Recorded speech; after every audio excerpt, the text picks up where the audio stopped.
When wildlife veterinarian Dr. Mark Stevens received the emergency call about an injured lynx found in the Colorado mountains, he thought he was responding to just another routine wildlife rescue. But what he discovered in that cramped animal control facility would break his heart and change his life forever. Shadow, a 2-year-old Canadian lynx, was scheduled to be euthanized in less than 24 hours because officials deemed him too aggressive and dangerous to be rehabilitated and released back into the wild. But Dr. Stevens saw something different in Shadow's fierce yellow eyes. Not aggression, but pure terror and a desperate will to survive.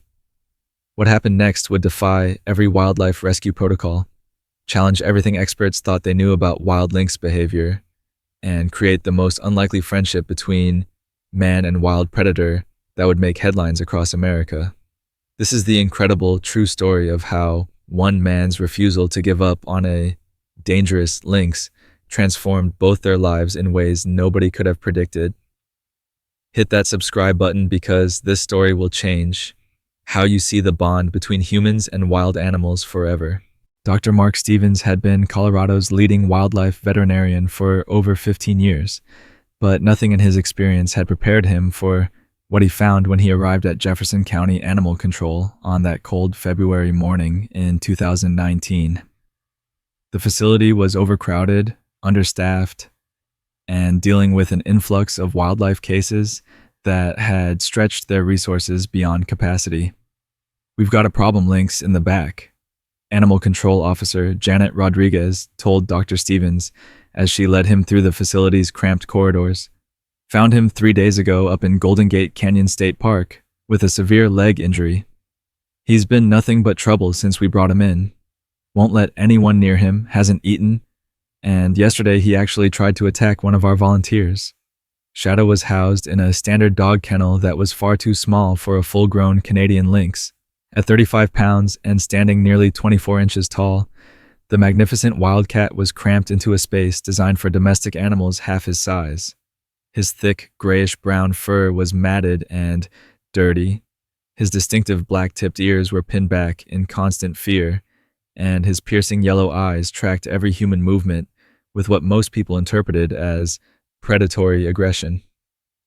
"The county veterinarian examined him yesterday," Officer Rodriguez continued, reading from a clipboard. "Says the leg injury is too severe for rehabilitation, and his behavior indicates he's become too habituated to humans during his recovery. The recommendation is euthanasia first thing tomorrow morning."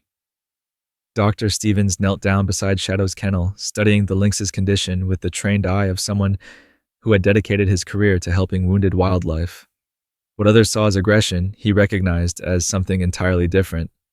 Shadow's body language, his breathing patterns, and especially his eyes told a story of fear, confusion, and desperate survival instinct, rather than inherent violence. "Has anyone actually tried to properly examine this animal?" Dr. Stevens asked, noticing that Shadow's injured left hind leg was clearly causing him significant pain. "I mean, really examine him, not just observe from a distance?" "Are you kidding?" Officer Rodriguez replied. "This thing is a wild predator. Nobody's getting close enough for a hands-on exam. Dr. Patterson tried to sedate him for x-rays, but Shadow fought so hard against the restraint cage that they gave up. That's when they made the euthanasia recommendation." Dr. Stevens had seen this scenario play out too many times in his career. Wild animals, especially predators like lynx, often became labeled as aggressive or dangerous when they were actually just terrified, injured, and responding naturally to being trapped in an unfamiliar environment surrounded by humans. The tragedy was that most facilities lacked the specialized knowledge, equipment, and patience required to properly assess and treat wild predators. "What's his story?" Dr. Stevens asked. "How did he end up injured in the first place?" "Hikers found him caught in what looked like an old snare trap," Officer Rodriguez explained. "Probably set illegally for smaller game, but this guy got his leg tangled up trying to escape. By the time the hikers called it in and park rangers located him, he'd been trapped for at least 2 days, maybe longer." Dr. Stevens felt his heart sink as he imagined Shadow's ordeal. 2 days trapped in a snare, fighting desperately to free himself while the wire cut deeper into his leg with every struggle. Then the trauma of capture, transport, and confinement in a facility designed for domestic animals rather than wild predators. No wonder Shadow appeared aggressive. He was fighting for his life in the only way he knew how. "I'd like to take a closer look at him," Dr. Stevens announced. "Give me some space and let me see what we're really dealing with here." What Dr. Stevens discovered in his careful examination of Shadow would reveal the true extent of the lynx's injuries and set in motion a rescue that would defy every protocol in the Wildlife Rehabilitation Handbook. Dr. Stevens spent the next 3 hours observing Shadow's behavior from different angles, taking notes on everything from his breathing patterns to how he favored his injured leg when shifting positions in the cramped kennel. What he discovered contradicted every assumption the animal control facility had made about the lynx's condition and temperament. "Shadow isn't aggressive," Dr. Stevens explained to Officer Rodriguez after completing his initial assessment. "He's in severe pain, suffering from dehydration and malnutrition, and exhibiting classic stress responses from prolonged captivity in inappropriate conditions.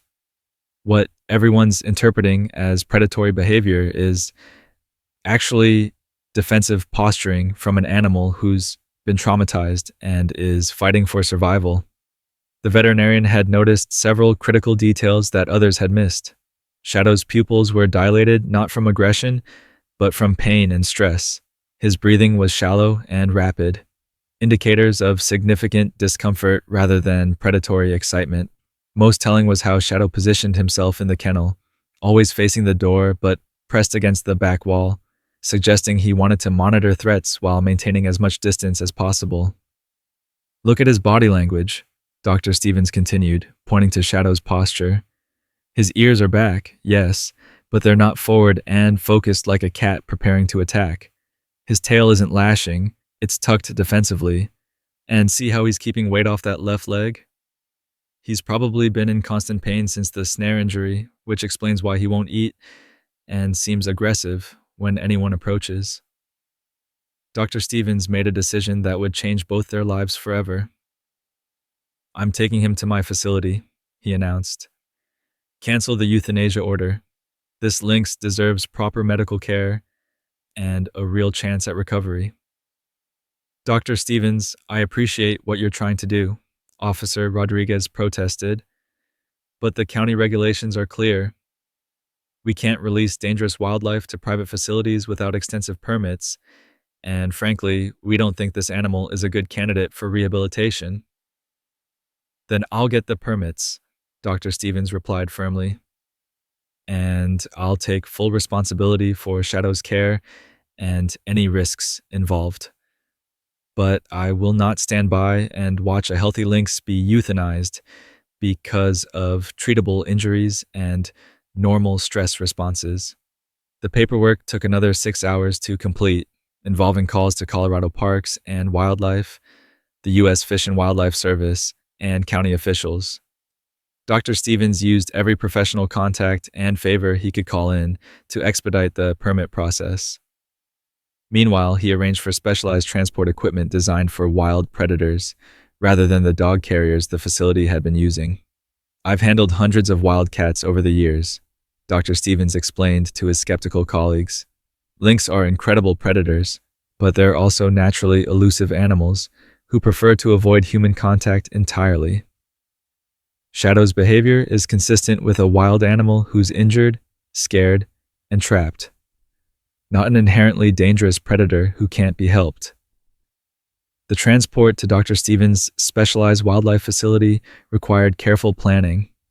Shadow needed to be sedated for the move, but his stressed condition and previous negative experiences with restraint made the process delicate.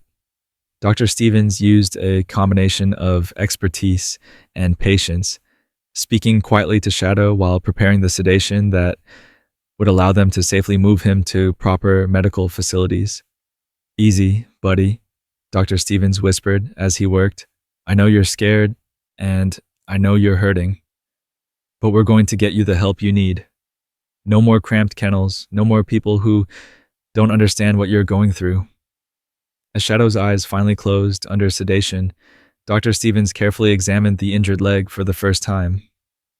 What he found confirmed his suspicions.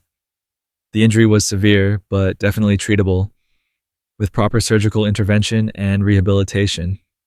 More importantly, there were no signs of permanent damage that would prevent Shadow from eventually returning to the wild. The real question wasn't whether Shadow could be healed physically.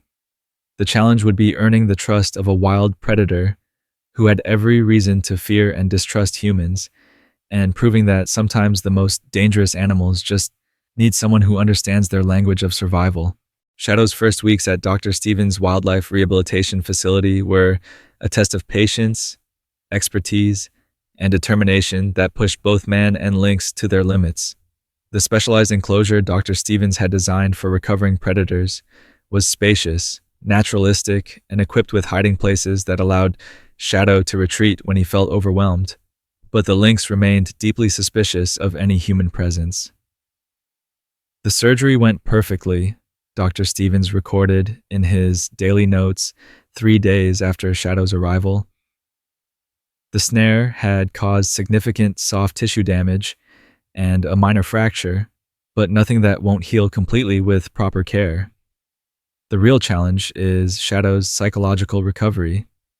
He's been through severe trauma, and rebuilding his trust in the world around him is going to take time.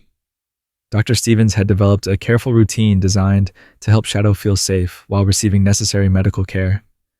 Every morning, he would enter the enclosure's outer area and simply sit quietly, reading case files or updating medical records while Shadow observed from behind fallen logs and artificial rock formations.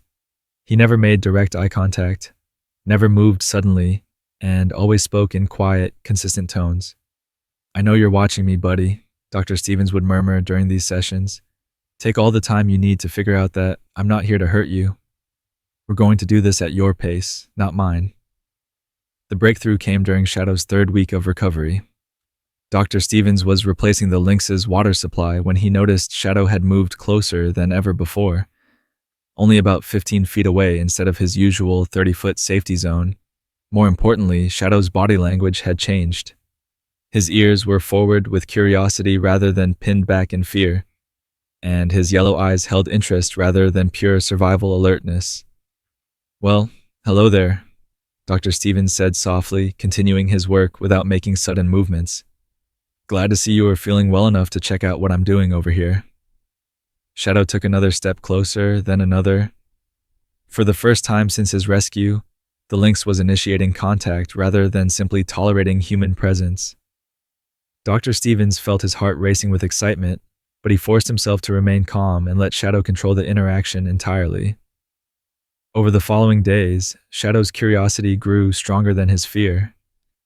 He began following Dr. Stevens around the enclosure at a respectful distance, watching with obvious intelligence as the veterinarian maintained the habitat, prepared food, and conducted routine health assessments of other recovering wildlife.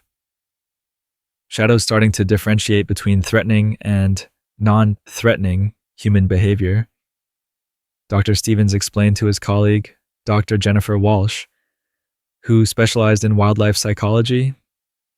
"He's learning that my presence means food, clean water, and habitat maintenance, rather than capture or confinement.